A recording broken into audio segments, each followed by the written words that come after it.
ये अमृतमय श्लोक है भक्त के लिए, प्रेमी उपासक के लिए यही जीवन है। ये सब साधन मार्ग हैं, पर ये हर संप्रदाय के, हर साधना के उपासक के लिए ये अमृतमय श्लोक है। भगवान इस श्लोक में बोले हैं सुलभा, मैं बहुत सुलभता से उसको प्राप्त हो जाता हूं।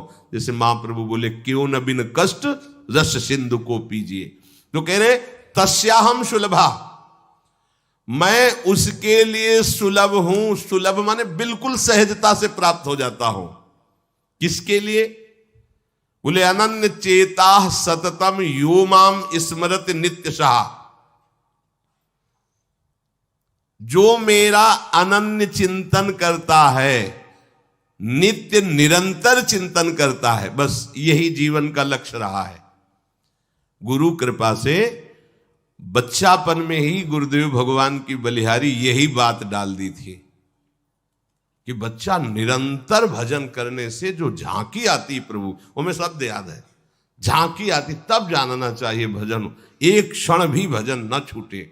ये संस्कार अगर कहीं भगवान की कृपा से और मार्ग का गुरुदेव उपदेश करते तो एकदम कोरा स्वभाव था वही पड़ता, पर भगवान ने जहां जैसे पहुंचाना होता है वैसे ही, जैसे सन्यास मार्ग में भी थे तो हमारी निराकार में रति नहीं थी, गंगाधर भगवान शिव के रूप में आसक्ति थी। अब हमें पता चला कि क्यों नहीं होने दी निराकार में, क्योंकि रूप में ही लाना था उनको कृपा करके, इसलिए निराकार में आसक्ति नहीं होने दी। फिर उनका सारा पहले विधान होता है। गुरुदेव भगवान ने ये पिताश्री से कहा, पिताजी आए और कहा कि ये लड़का बाबा बनना चाहता है स्वामी जी। वो आते जाते थे घर में, तो सैमशी में उस समय स्वामी जी विराजमान, तो उनका पाणे छोड़ जाओ, एक हफ्ता बाद ये घर भाग जाएगा, या फिर हम एक हफ्ता बाद मंत्र दे देंगे, तब जान लेना कि ये साधु बनी ही जाएगा। उस स्वामी जी जैसी आपकी इच्छा छोड़ के गए। एक हफ्ते जो है गुरुदेव भगवान ईंट ढोवाना, झाड़ू लगवाना, बड़े कार्य करवाना, और जैसे पेड़ा आदि आते सबको बांटते, हमें एक भी पेड़ा नहीं देते। शाम के एक बार भोजन की अनुमति पाल, 7 दिन तक चुपचाप शेष। फिर कहा अच्छा कल गंगा नहा के आ जाना, मंत्र दे देंगे। ठीक है, सुबह गए स्नान करके तो पंचाक्षरी मंत्र दिया, मंत्र दे के कुटिया में गए, फिर उठ के आए, बोले सुनो आओ एक बात कहनी। बैठे, बोले 12 मंत्र भी ले लो। तुम कहा जपेंगे कौन? बोले पहले तुम ये जपना, लेकिन ये रखे रहो, आगे काम आएगा। हमारी समझ में नहीं आ रहा था कि मतलब मंत्र 2 क्यों दे रहे हैं। ये पहले से भूमिका तैयार थी वृंदावन की, हमें पता नहीं था। 12 मंत्र भगवान श्री कृष्ण का, पंचाक्षरी मंत्र सबसे पहले दिया। बाद में पता चला कि ये बीज तो गुरुदेव ने ही पहले बो दिया था कि जिस मार्ग से घूम के जाना है। वो कह रहे थे कि बाद में तुम्हें पता चलेगा, वो बाल्यावस्था थी, मेरी मति गति वहां तक पहुंच नहीं रही थी। और जपे हम पहला ही, जपे पहला ही, बाद में जब भगवान शंकर ने इधर, तब हम मुझे समझ में आया कि बीज तो गुरुदेव भगवान ही अंदर से बो दिए थे पहले ही। ये कृपा गुरुदेव भगवान की हुई कि चित्त में बैठाल दिया कि निरंतर चिंतन करना यही संन्यास है, यही साधना है, यही भगवत प्राप्ति का स्वरूप है। गुरु कृपा से पूरे जीवन भर एक बात रहे कि हम कभी 1 सेकंड के लिए अपने आराध्य देव को ना भूले। पूरे जीवन भर इसकी चेष्टा गुरु कृपा से करते। अन्य सब बात थी साधन की, पर बात उसमें प्रधान ये थी कि भूले ना। जैसे हम गायत्री मंत्र भी जप रहे हैं नैष्ठिक ब्रह्मचर्य में, तो गुरु के द्वारा दिया हुआ पंचाक्षर मंत्र लिखा हुआ है, बार बार उसे देख रहे हैं, या अंदर से देख रहे हैं, गायत्री मंत्र चल रहा है। बड़ी कृपा रही है, मन को भागने के अवसर नहीं मिले। अनन्य चेता सततम, इसलिए हम आपको फिर कह रहे हैं, बहुत जल्दी लाभ लेना है तो इसको डबल पटरी में फंसाओ। यह जो एक मन बहुत ठोर कर कह कर उसने सच उपायो, बहुत जगह नहीं लगता है कि एक प्रभु में लगाओ फिर संसार में, प्रभु में ही 2 जगह लगा दो। बड़ी चतुराई से फांसा जाता है। यदि मंत्र से भाग रहा हो और तुम्हें कहीं रूप का अभ्यास हो भगवत कृपा से, तो रूप में फंसाओ, चरणों से लेकर के मुकुट तक, मुकुट से लेकर चरणों तक इसको फंसाओ। पर यह कठिन बात है, रूप आना कोई साधारण बात थोड़ी। तो डबल नाम में फंसाओ। जैसे कल कहा था कि शरणागत मंत्र चल रहा, राधा लिखे है, राधा बार बार, और शरणागत मंत्र जा कहा जाएगा। तो जब गायत्री जी जब करते थे अनुष्ठान पुरस्चरण का, तो सामने पंचाक्षरी मंत्र लिखा हुआ है और गायत्री मंत्र चल रहा है। अगर हम जरा सा भी चूकेंगे तो या तो मंत्र छूटेगा और या तो वो दृश्य छूटेगा। बिल्कुल मन को कोई जगह नहीं रखते थे, कोई जगह नहीं रखते। अनन्य चेता, ये बहुत बड़ी सिद्धि, बहुत बड़ा लाभ है कि अन्य कुछ स्मरण ना आवे। इसका अभ्यास आप कर लीजिए, फिर नशा तो ये चढ़ा देगा। ऐसा नशा चढ़ता है, ऐसा लगता है जैसे खोपड़ी घूम रही हो और उसके साथ मंत्र घूम रहा हो। ये ऐसे करो तो पका जैसा दर्द होने लगता है। एक एक नस नाड़ी मंत्राकार। न भोजन की इच्छा है, न किसी के देखने की इच्छा है, इच्छा रहित केवल मंत्र चल रहा है। तदाकार वृत्ति, मंत्राकार वृत्ति। अब इतनी प्रपंच की वृत्तियां फैलाए हो, इतना बहिर्मुख हो, कैसे बात समझोगे अंतर की। अनन्य चेत, भगवान कह रहे मैं सुलभ हूं, सुलभ हूं। काशी में प्रतिदिन ये होता, आज महादेव जी साक्षात आएंगे। सुबह से तैयारी हो जाती थी, आज महादेव जी आएंगे। घाट में ही रहते थे, पंडों की छतरी के नीचे तपती हुई धूप, तो घाट में धूप ऐसे ज्वाला सी लगती थी, और छोटी सी छतरी, उसी के नीचे दोपहर रात्रि वहीं 2 बजे तक तो तपती थी फर्श। और 2 बजे के बाद स्नान करके महादेव जी विश्वनाथ जी पहुंच गए। बस रोज आज मिलेंगे, आज तो निश्चित मिलेंगे। एक दिन इतना आनंद था कि आज तो बस आ ही रहे हैं, ऐसा आ ही रहे हैं। जैसी भावना करोगे, जा पर जाकर सत्य सने हो, सो तो ही मिले न कुछ संदेह हो। भयंकर जटाओं का बोझा ऐसे, इतना बड़ा हाथ में त्रिशूल लिए, देखा दोपहर में नग्न पैर से आ गए। अब अपने जो जहां पागल हुए उसको दिखाई, साष्टांग दंडवत। मौन, कुछ बोले नहीं उससे। हम तो बस वैसे स्तब्ध, जैसे कोई जड़वत। बाद में विचार आया इसका मतलब क्या था। मैं ही मैं हूं, दूसरा कोई नहीं है। अलग से देखने की भावना मत करो, कण कण में मैं विराजमान हूं। एक दिन भाई जी के प्रति बहुत आकर्षण जब था, तो एक स्वप्न देखा कि स्वप्न में हम भाई जी से पूछ रहे कि मुझे श्री कृष्ण की प्राप्ति कब होगी। इसके बाद की बात, भाई जी ने ऐसे चश्मा करके ऐसे देखा, राधा बाबा बगल में बैठे, और कहा जब श्री कृष्ण बन जाओगे तब श्री कृष्ण की प्राप्ति होगी। जगने पर, बहुत विचार करने पर फिर यह कि श्री कृष्ण बन जाओगे, भाई जी का तात्पर्य क्या था। तब समझ में आ गया, मन कृष्णाकार, बुद्धि कृष्णाकार, चित्त कृष्णाकार, अहम कृष्णाकार, तब कृष्ण साक्षात्कार हो गया। नित्य युक्तस्य योगिनः तस्याहं सुलभा पार्थ नित्य युक्तस्य योगिनः। नित्य युक्त हो गया जिसका चित्त प्रभु को छोड़कर किसी भी भोग भूमि में, किसी भी ऐश्वर्य में, किसी भी सिद्धि में। जैसे किसी को लगता है कि ये चमत्कार दिखाना, कोई भी चमत्कार दिखाना बहुत कठिन बात है। अगर भगवत दर्शन का लक्ष्य ना हो, भगवत प्राप्ति का लक्ष्य ना हो, तो कोई भी चमत्कार ऐसे करने में है कोई बहुत बड़ी बात मत समझ। बस ये है कि इधर अगर स्वीकार किया तो उधर गेट बंद हो जाएगा। इसीलिए पिट जाते हैं, गाली सुन लेते हैं महात्मा जन, लेकिन प्रयोग नहीं करते अपने भजन का, प्रभु के पास जाते हैं। ऐसा ना समझे ना कि वो चमत्कार पीछे घूमते हैं। केवल बस एक बात है कि अगर इधर लगे तो उधर का गेट बंद हो जाएगा। तो इतनी दुर्लभ बात बनने जा रही है, किसी को प्रमाणित करने के लिए कि हम महात्मा, हम भजनानंदी, हम चमत्कारी हैं, अपना गेट बंद करवा ले तो मूर्खता ही होगी ना। यहां क्या होगा, वाह वाह हो जाएगा, बस उसके आगे क्या होगा, फिर वही प्रपंच। तो ये जो ब्रज के महात्मा है, जो भगवत प्रेमी महात्मा है, जो भगवत प्राप्त करने वाले हैं, इनके अंदर चमत्कार के बाप की सृष्टि होती है।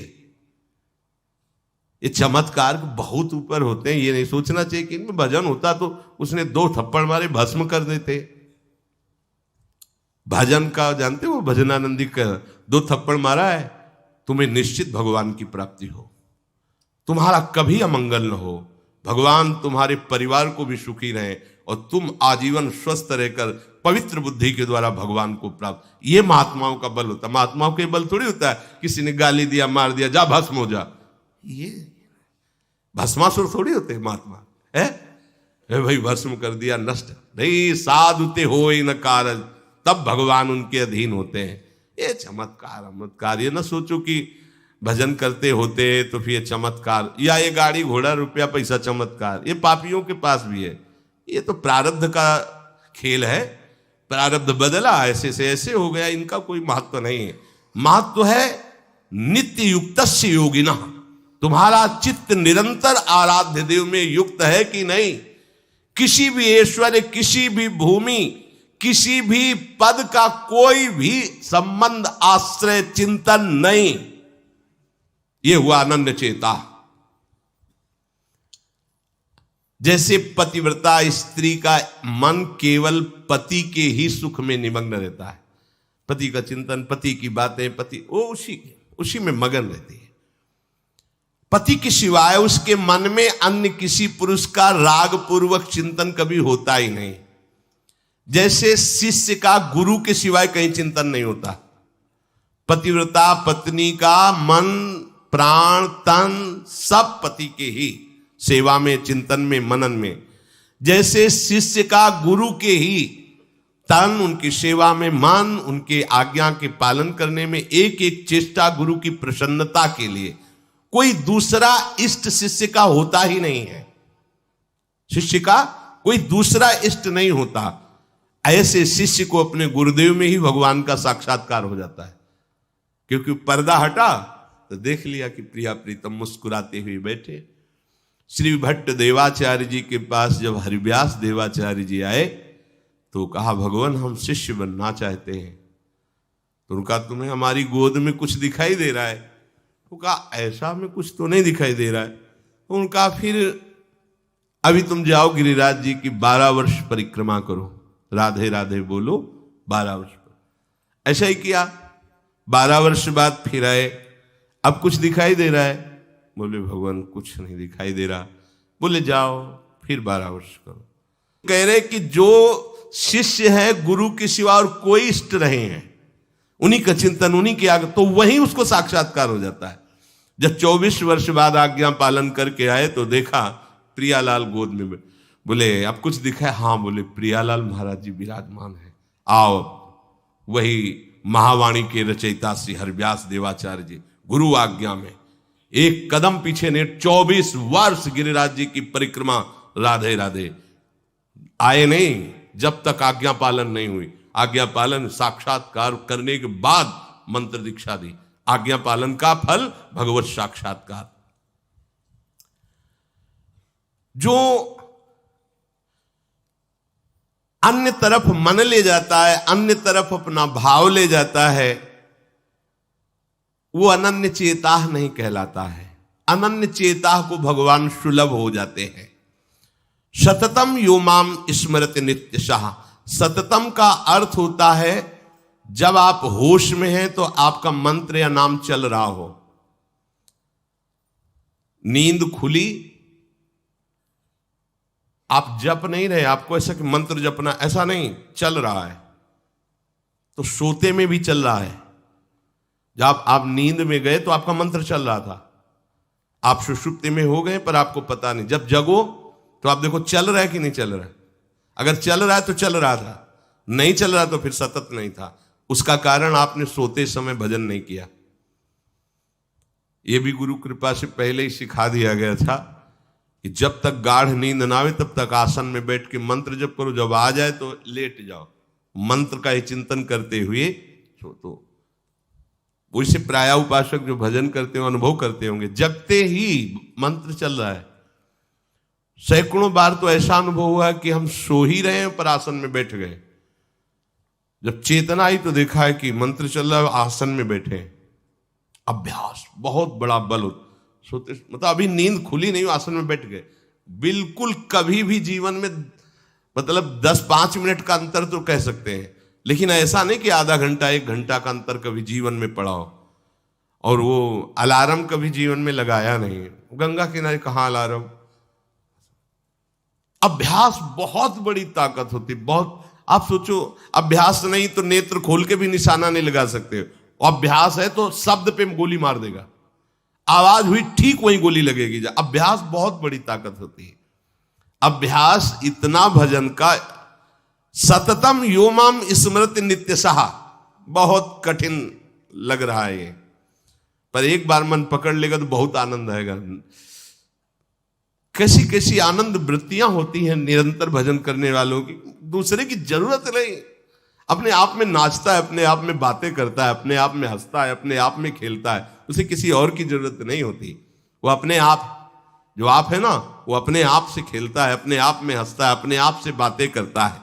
जो भगवत प्राप्ति करना चाहता है, जो अध्यात्म की ऐसी ऊंचाई पर पहुंचना चाहता है जहां काम, क्रोध, लोभ, मोह, मद, मत्सर, ईर्ष्या, द्वेष, इनका प्रवेश ही नहीं, इनकी पहुंच ही नहीं है, कितना उस हृदय में आनंद होगा जिसमें कोई कामना नहीं है, कोई द्वंद्व प्रभावित नहीं कर पा रहा।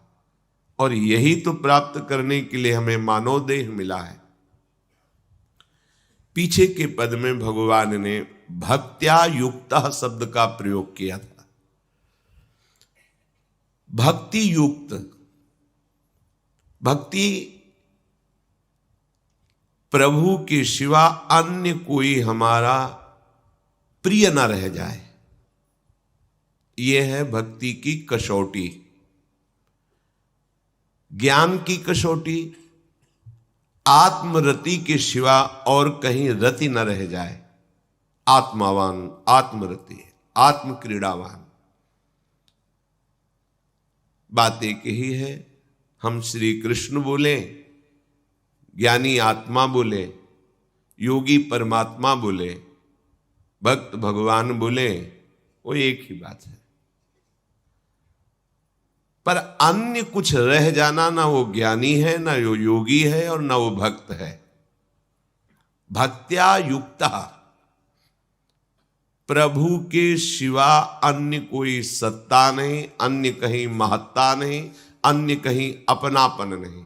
चाहे वो वस्तु हो या व्यक्ति हो या स्थान हो, चराचर जगत में कहीं भी अपनी प्रियता ना रह जाए, इसी का नाम भक्ति है। कहने को भक्ति सरल लगती है, पर इसीलिए कठिन है कि सब जगह की प्रेम फांसी को काटकर एकमात्र आराध्य देव से प्रेम करना बड़ा कठिन है। बातें बना लेना बड़ा सरल है, पर अपनी ममता को, आसक्ति को समेट पाना बहुत बहुत कठिन है। कोई बिरला साधक ऐसा होता है जो अपने लक्ष्य की तरफ रखता है, भगवान सामने, सदगुरुदेव सामने, पर ये दुष्ट इंद्रियां और मन जगत को ही पाना चाहते हैं, जगत को ही भोगना चाहते हैं, जगत को ही देखना चाहते हैं। कैसी मलिनता! इसलिए भक्त्या युक्तः,